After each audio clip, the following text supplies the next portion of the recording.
Okay, well, I'm in the car again. This video may look a little different. I'm not even sure how well it's going to come out. I'm using my front-facing camera on my, what is it? Oh, it's a iPhone 15 Pro Max. And you might be asking why I'm doing that. I also have my Boya mic on, the Magic mic that lets you record with my AC on full blast, like I always say. But I'm very proud of that. I'm really happy with it. And today I'm just going to kind of talk real quick because there's a couple things. First, you probably want to know why I'm using this camera. And the reason for that is I usually use my DJI Osmo Pocket 3. And it had a little issue the other day. I was actually shooting a video, and you couldn't even tell, but when I got back and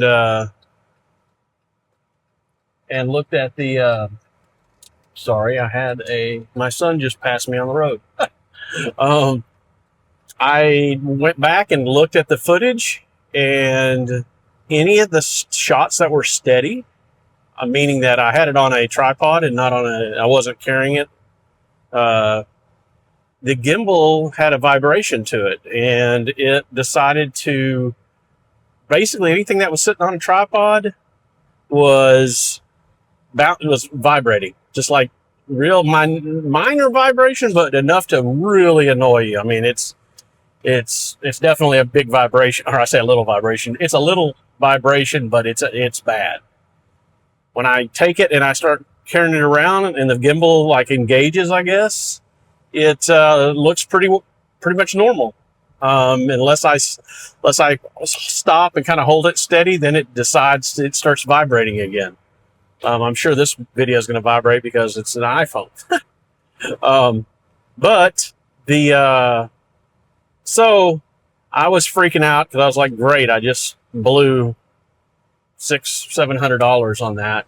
I mean, I got a good year out of it, but I expected more. Then I remembered, I usually don't buy warranties, but I did this time. I remember because thinking this is a brand new contraption, and it looks like it could be a little bit, I don't know, not quite as robust as some of the things because of the way that the gimbal is built and everything. It's built very well. It's just looked a little bit fragile. So I had bought the 2-year extended warranty for like $55. Best $55 I've spent in a while. I looked it up. Sure enough, it's covered. And in theory, I haven't sent it in yet. I'm going to send it in probably tomorrow.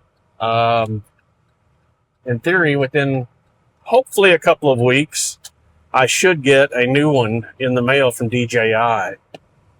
And if that works out all like it should, I will report back. If there's any problems, I will also report back.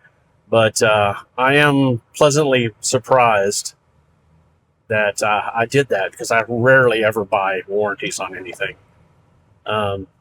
Also, here's not all is lost. Let's put it this way.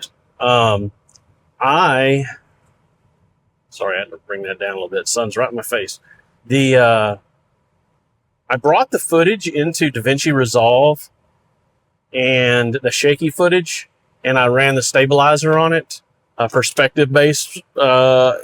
Yes, the perspective-based stabilizing, and it smoothed it out perfectly. So, in a terrible situation where I can't get it fixed, I literally actually could use it and stabilize it after the fact. Certainly don't want to have to do that, but I am pleased that the software is able to do that in a worst case scenario. What the moral of this video is going to be is if you suspect something that you purchased, like a gimbal or something like that, might be a little fragile, I would recommend spending the extra $50, $60, whatever it is, to get the insurance for it.